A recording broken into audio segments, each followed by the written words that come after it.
Oi! Começando mais um vlog de leitura nesse canal. No vídeo de hoje eu vou repetir uma ideia que eu já fiz aqui uma vez e eu amei demais fazer, achei super divertido, achei que eventualmente ele vai ficando mais desafiador, né? Que é basicamente tentar ler um livro por dia, mas a cada dia os livros vão ficando maiores. Então eu começo o primeiro dia com um livro curtinho, ali um conto, sabe? De 50, 80 páginas. Já no segundo dia, um livro de 100 e pouquinho. No terceiro dia a gente já vai perto do 200. E vamos ver até onde eu consigo ir lendo esses livros em um dia só. A partir do momento em que eu não conseguir terminar o livro naquele dia, o vídeo acaba e aquele vai ser o último livro do vídeo. Então, no passado, se eu não me engano, a gente travou ali nas 300 e poucas 400 páginas, que eu já não consegui ler num dia só. Vamos ver quanto eu consigo dessa vez. Que saudade que eu tava de fazer essas coisas loucas, esses desafios malucos aqui no canal.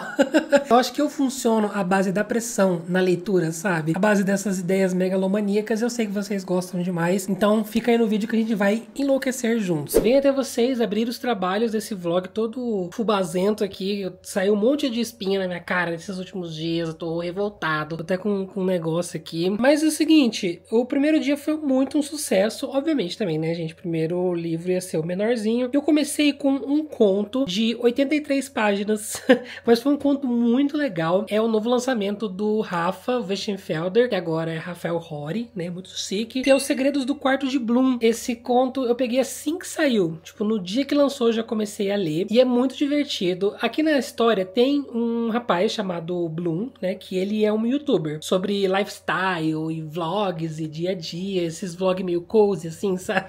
E daí a gente tem essa outra personagem que é a Hiro. A Hiro, ela é muito fã desse cara. E ela teve alguns problemas ali na vida dela. Ela acabou desabafando pra ele. E ele deu essa atenção. Ele respondeu as mensagens dela e eles acabaram virando amigos. E no começo da história, a gente vê ela falando com ele sobre um evento que vai ter de criadores, tá? Um evento muito grande, muito importante. E o Bloom diz que não foi convidado. Ela fica muito chocada, tipo, como você não foi convidada para esse evento? Só que daí ela vai meter o bedelho dela e ela vai tentar investigar o que realmente tá acontecendo, porque ele tá meio estranho e tal. E ela vê que, na verdade, ele foi convidado, mas ele recusou. E daí ela começa a perceber também alguns outros comportamentos meio estranhos do Bloom. Daí ela vai investigar mais a fundo para ver o que tá acontecendo. E, gente, é uma loucura, tá? É muito curtinho, 80 páginas, e vai desencadear um monte de eventos ali que toma uma proporção muito grande, muito rápido, né? O Rafa, ele escreve muito bem, ele tem o dom de te envolver na história. Aqui tem um pouquinho de tudo, tem aventura, tem uma pitadinha de drama, tem um humor leve também, tem piada com morango do amor.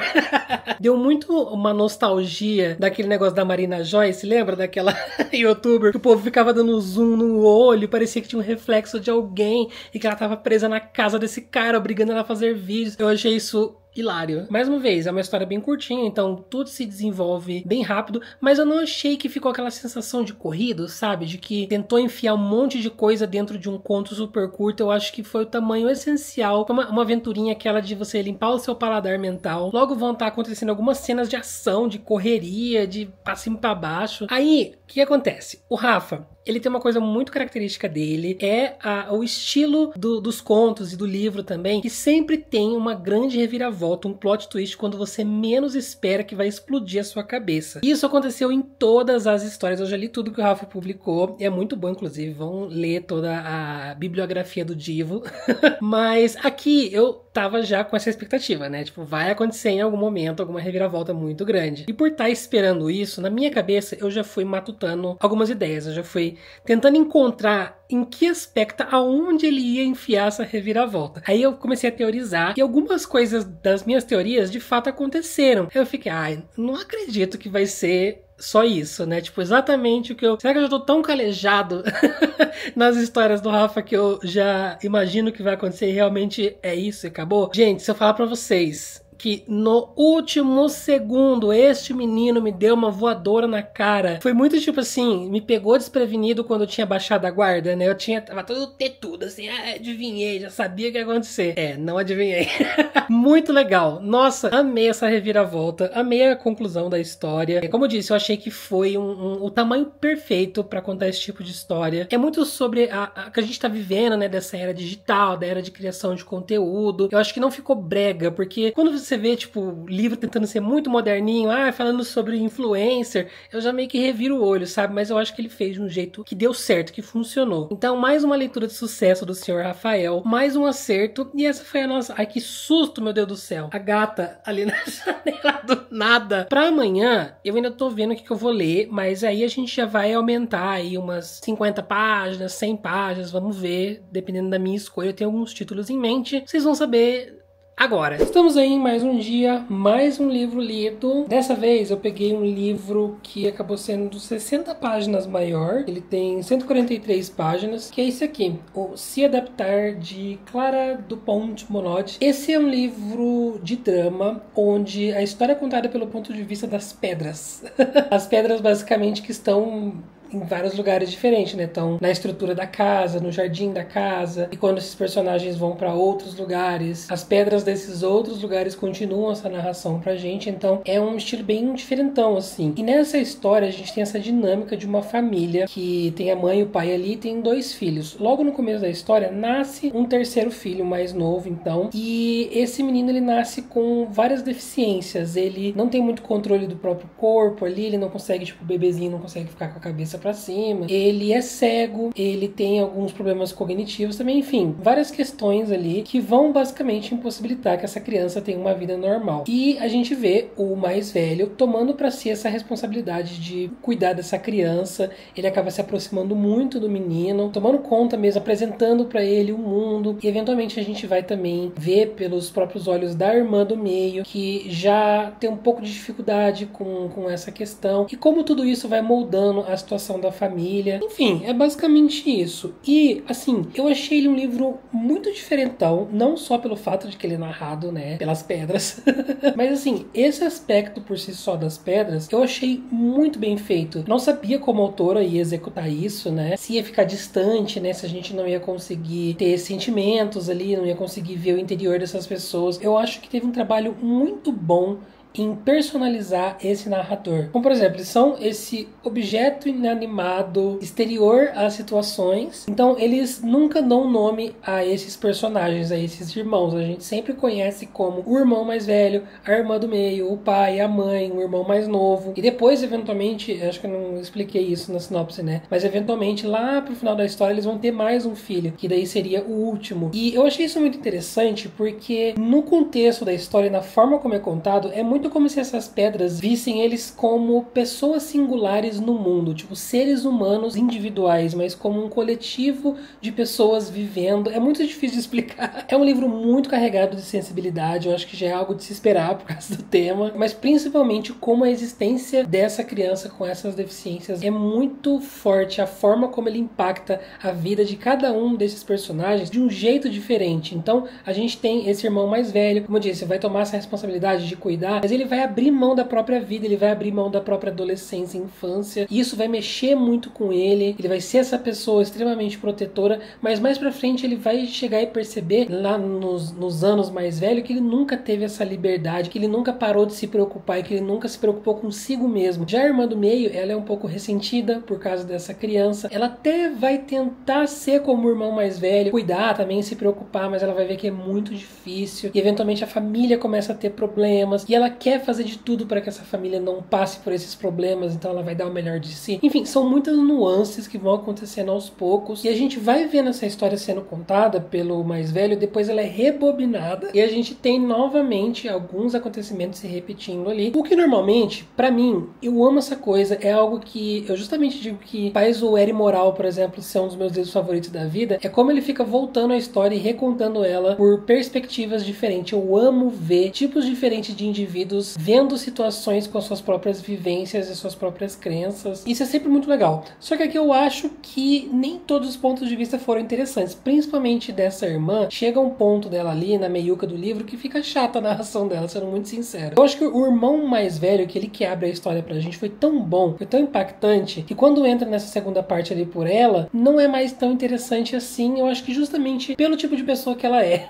E apesar de toda essa sensibilidade, né, todas essas questões profundas, profundas e esse drama que eu falei pra vocês, eu acho que eventualmente eu comecei a perceber que eu tava lendo essa história como se eu estivesse vendo um filme fora de foco. Você entende o que tá rolando, mas você não tem aquela imersão vívida naquilo que você tá vendo. E foi exatamente isso que eu senti com o livro. Resumindo, eu não senti nada lendo. Eu acho, assim, eu tenho muitas suspeitas, porque eu conheço pessoas que leram e que amaram muito esse livro, mas tem uma diferença dessas pessoas pra mim, que essas pessoas têm irmãos. E eu não tenho irmão, sou filho único. Eu acho que isso afeta bastante a forma como você se conecta com os personagens e com o tipo de história, que vai ser muito centrada nesse amor fraternal, né? Mais uma vez, amaldiçoado por ser filho único. Enfim, gente, no geral, assim, foi interessante. Tem uma frase, eu vou ler pra vocês, que foi a primeira coisa que eu marquei no livro, que eu já cheguei aplaudindo, assim, mas infelizmente depois ele decaiu, né? Eu dei 3,5, tá, pra esse livro. Não foi perfeito, foi mediano, tá lindamente. Lembra que as pedras que estão narrando, tá? As crianças são sempre as esquecidas das histórias. São conduzidas como ovelhinhas, sendo mais frequentemente postas de lado do que protegidas. Mas as crianças são as únicas que tratam as pedras como brinquedos. Elas nos dão nomes, nos enfeitam, nos cobrem de desenhos e escritos, nos pintam, nos colam 2 olhos, uma boca, cabelos feitos de grama, nos amontoam formando casas, nos atiram para ricochetear, nos alinham para demarcar goleiras ou trilhos de trem. Os adultos nos usam, as crianças nos desviam. É por isso que somos profundamente apegadas a elas. É uma questão de gratidão. Aí ele termina com uma frase maravilhosa. Nós devemos a elas este relato. Todo adulto deveria lembrar que é alguém em dívida com a criança que foi. Ó, arrepiado. Então, assim, tá aí, tá lido. Achei legal, não teve o impacto que poderia ter tido comigo, mas é bom. Pra amanhã, acho que eu vou ler um livro de fantasia do C.S. Lewis, que é daquela trilogia cósmica, se eu não me engano. Eu ia ler outra coisa, mas eu fiquei sem saco pra pegar o livro que eu ia pegar. Então acho que eu vou pegar isso, que eu tô muito afim de ler uma fantasia. Eu tô na minha vibe todo gospel também. Então vejo vocês logo a seguir. Nossa, hoje que luta. Eu li a que custo, mas eu li esse livro aqui, que eu tinha comentado com vocês, Além do Planeta Silencioso. Esse aqui, se eu não me engano, ele escreveu, até aqui atrás, ele é resultado de uma aposta entre ele e o Tolkien. Eles decidiram temas na cara ou coroa, e o Lewis ficou com Viagem no Espaço e o Tolkien com Viagem no Tempo. E daí nessa aposta ele acabou escrevendo esse livro aqui. Eu odiei.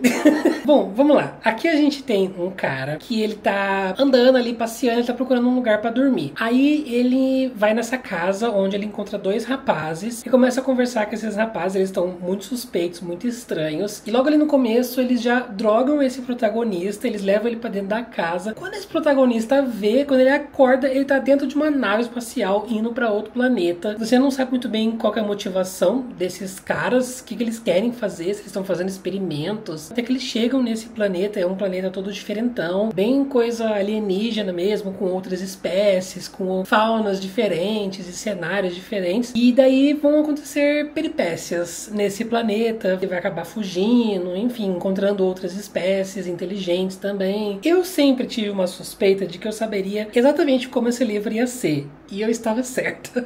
Na verdade, vamos falar sério, eu comecei super envolvido com esse livro. Quando ele encontra esses caras, cria muito essa sensação de tá acontecendo alguma coisa muito bizarra, muito estranha. Eu até me perguntei na real se eles estavam lidando com algum aspecto sobrenatural ou conceitos científicos como realidades paralelas, sabe? Tipo, até imaginei que na verdade eles não estavam indo fisicamente para outro planeta, eles estavam fazendo algum tipo de viagem mental, onde drogava o cara para ele ser transportado mentalmente. Enfim, eu já li muita ficção científica para saber que tudo é possível. Mas esse momento de dúvida, de tensão, de meu Deus, o que tá rolando, ele acaba muito rápido. A gente já tem um salto, um corte muito brusco, como eu disse. De repente ele já tá dentro dessa nave, indo pra esse planeta. Eu não achei que foi feito de uma forma muito natural, pareceu meio corrido, quebrou totalmente o clima. Aí o livro já começa também a se estender um pouquinho dentro dessa nave. Eu já fui ficando meio sonolento, assim, meio perdendo interesse na história. Eu falei, pelo menos quando chegar lá naquele planeta, vão ter cenas mais interessantes e tal, o livro vai voltar a pegar pra mim. Nossa, ficou mais chato ainda.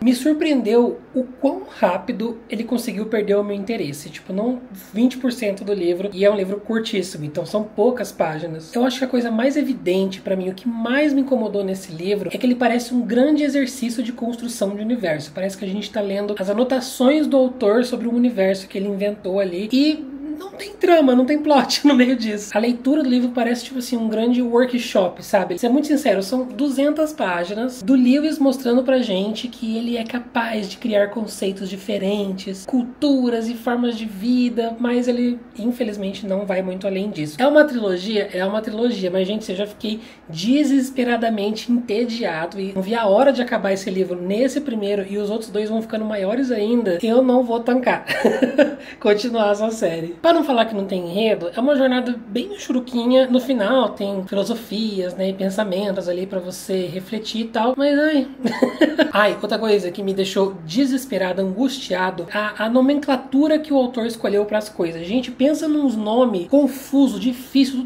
tudo meio igual. A escolha das palavras ali não foi muito feliz também. Eu fiquei meio perdido no que era o que. A junção das letras, parece que você bate o olho e você não consegue absorver aquela palavra. Nenhum personagem pra mim pareceu muito crível, assim. Na verdade, me gerou um incômodo. Parece que eu não tava lendo pessoas de verdade, sabe? Enfim, uma estrelinha. Infelizmente, tô muito triste, tá? Porque eu tinha muita expectativa pra esse livro. Eu achava que eu ia amar. Eu achava que, tipo, nossa, C.S. Lewis, alguma outra coisa dele além de Nárnia, porque só li Nárnia do autor até então. Eu acho que vai ser sensacional, principalmente misturando com ficção científica.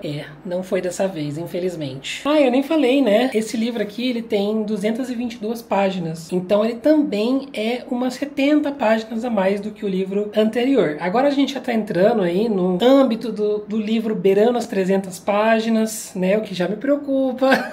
Mas vamos ver o que acontece. Olá, depois de ontem, que não tivemos um final muito feliz na leitura, eu tava com um pouco de medo, tá? Eu não sabia o que pegar em seguida, eu fiquei me batendo a cabeça aqui, porque falei, agora eu preciso pegar algo, tipo, um autor que eu sei que eu gosto, uma história que tem muito potencial de dar certo, e também, tipo, que esteja ali na faixa de quase beirando os 300 páginas. Aí, eu peguei um livro, que inclusive vai ser a nossa leitura conjunta do Catarse, desse mês agora de outubro, e ele tem 280 páginas. Não só esse livro foi muito bom, como eu acho que eu encontrei o melhor livro do ano até agora, né? Porque ainda temos tempo pra achar mais algum. Mas, gente, por enquanto esse aqui tá vencendo em primeiro lugar, hein? Que é O Vilão Iniciante, do John Scalzi, meu papaizinho. Eu amo demais esse autor. Eu já li muita coisa dele, não vou dizer que li quase tudo, porque ainda tem muita coisa pra ler. E eu tava vendo o pessoal falar super bem desse livro. Resolvi dar essa oportunidade. Gente, que... nossa!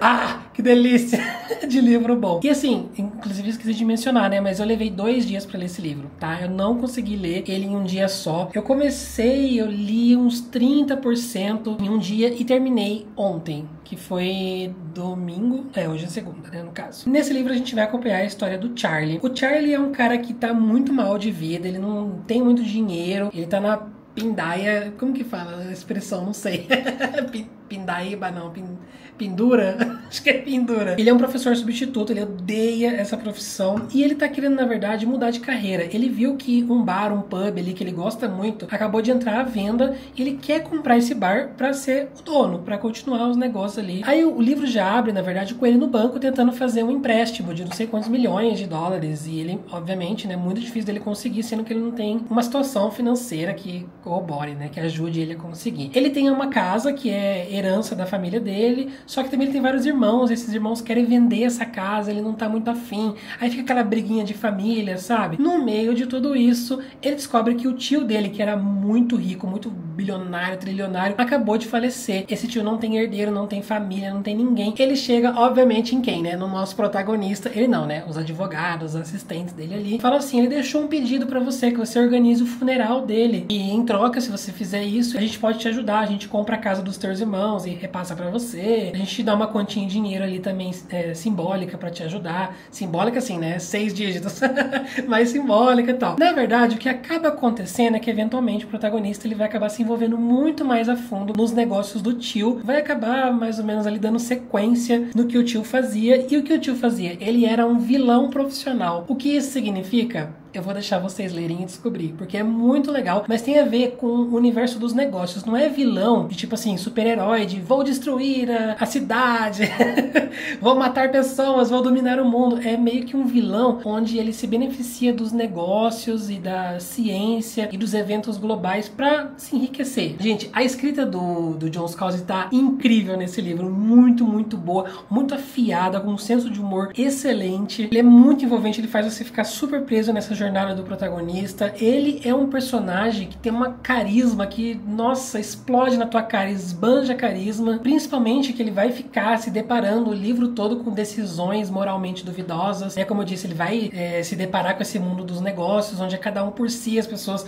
uma subindo em cima da outra e fazendo decisões que são beirando o criminoso ali, sabe? É isso que dá graça pro negócio. O humor desse livro é simplesmente perfeito. Ele tem um balanço muito bom. Ele não acaba virando um livro humor e piadas. Ele faz uma dinâmica muito interessante entre a sátira e a seriedade também. Ele sabe a hora de parar de fazer graça e seguir com a trama. Tem aventura, tem ficção científica, alguns elementozinhos de ficção científica também, que é característico do autor. Acho que, na verdade, o mais legal dessa história são esses detalhes, esses debates políticos, toda a situação que está acontecendo ali. É um querendo trair o outro, um querendo levar vantagem sobre o outro. E o autor, ele não subestima o leitor. Ele coloca um nível de complexidade suficiente para fazer os seus neurônios ali trabalharem de um jeito muito gostoso. E eu amei porque é como se você pudesse realizar esse sonho de você acompanhar como é a vida dos magnatas, dessas pessoas mais ricas e poderosas do mundo. Sabe, esse grupo seleto de 3 famílias e de 10 indivíduos que se reúnem secretamente numa sala fechada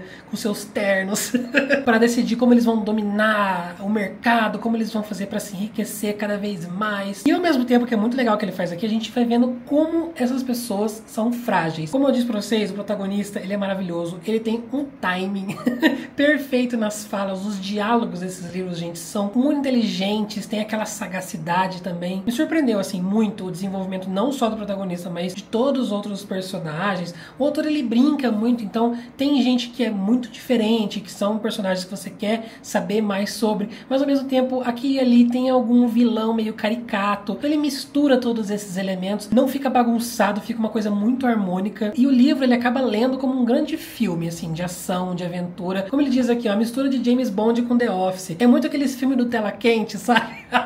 Mas o que mais funciona no geral é o livro não se levar a sério o tempo todo. E mesmo assim conseguir explorar essas temáticas de poder, responsabilidade, a natureza do ser humano, né? O que é ser bom de verdade, o que é ser mal de verdade, as nuances entre o bom e o mal. Aí, depois que eu não consegui terminar esse livro num dia só, que eu tinha lido uns 30%, acabei me bananando, eu falei, agora eu vou ler com calma, né? Vou levar mais uns 2, 3 dias aí pra terminar. Eu não consegui. No dia seguinte que eu fui pegar ele pra ler mais um pouquinho, eu acabei lendo todos os 70% restante, que eu não conseguia parar. Acabava um capítulo, eu precisava começar mais um, precisava saber o que ia acontecer em seguida. É viciante, é uma leitura que... sabe, que dá, chega a babar, assim. Duas coisinhas que eu achei meio, assim, ele tem algumas reviravoltas e resoluções ali que são bem previsíveis, tá? Nada me surpreendeu ou chocou muito. Tem coisa que em 20% do livro eu já imaginava que ia, né, ter essa resolução, e foi exatamente a resolução que eu imaginei. Ao mesmo tempo, eu sinto que a história, ela pede esse tipo de conclusão. Como eu disse pra vocês, negócio bem tela quente mesmo. Eu acho que foi a intenção do autor. Mas eu acho também que o livro acabou rápido demais. Porque quando eu tava ali nos últimos 20% do livro, eu falei, nossa gente, já tá chegando no final da história, não se resolveu muita coisa, parece que tá tudo muito no ápice ainda da aventura, da ação. Tava muito com aquela cara de livro que tá se encaminhando pra um gancho, pra um segundo livro, só que esse livro não tem continuação, é uma história única. Então, ele meio que resolve todas essas coisas correndo ali no final, nos últimos capítulos, é um pouquinho, muita coisa acontecendo de uma vez. Acho até que o livro se beneficiaria se ele fosse um pouquinho maior, mas, nossa, mesmo assim, eu saí com aquela sensação de querer gritar com todo mundo, assim, querer fazer todo mundo ler esse livro, né? À toa que eu coloquei ele de leitura conjunta do Catarse. E, nossa, 5 estrelas, favoritado, maravilhoso. Eu amei demais, vilão iniciante. Acho que é o meu livro favorito do Scouse. Eu gosto muito do Encarcerados, da duologia, mas eu acho que esse aqui ganhou um espacinho como meu favorito dele. E com isso, a gente encerra esse vídeo, porque eu li, então, 4 livros, né? Esse aqui eu não, infelizmente, não consegui terminar num dia só, mas super dá, tá? É uma leitura super rapidinha. Eu acho que ele deve ter umas 4 horas de leitura no total. É que eu, né, 4 horas ali no seguido pra mim é um pouco puxado. Espero que vocês tenham gostado desse vídeo, desse desafio. Comenta aqui embaixo se vocês já leram algum desses livros que eu mencionei, o que vocês acharam. E se você se interessou por algum deles, vai comprar, compra o Vilão Iniciante pra você ler. Usa o meu link, tá? Da Amazon, que fica aqui na descrição pra vocês. Você entrando pelo meu link, você não gasta nada mais, eu ganho uma pequena comissão. Você super me ajuda a pagar os boletos no Nubank da vida, tá? Mas se você quer ajudar o meu trabalho além, você quer se tornar um membro, quer participar da leitura conjunta com a gente, vem ler com a gente, o Vilão Iniciante. Eu te convido a assinar o meu Catarse. E também é uma forma de você super ajudar o meu trabalho, é uma assinatura mensal e tem um monte de atividade extra fora aqui do canal, né? Tem vídeo antecipado, tem vídeo extra, a gente tem um grupinho de conversa no WhatsApp, tem as nossas leituras conjuntas. Esse mês vai rolar bastante coisa legal nas leituras conjuntas, inclusive chegando aí no comecinho de outubro tem uma leitura muito aguardada que a gente vai fazer junto. Está super convidado, o link tá aqui na descrição. Mas muito obrigado também se você assistiu esse vídeo até agora. Eu vou ficando por aqui, a gente se vê no próximo vídeo. Um grande beijo pra vocês e tchau!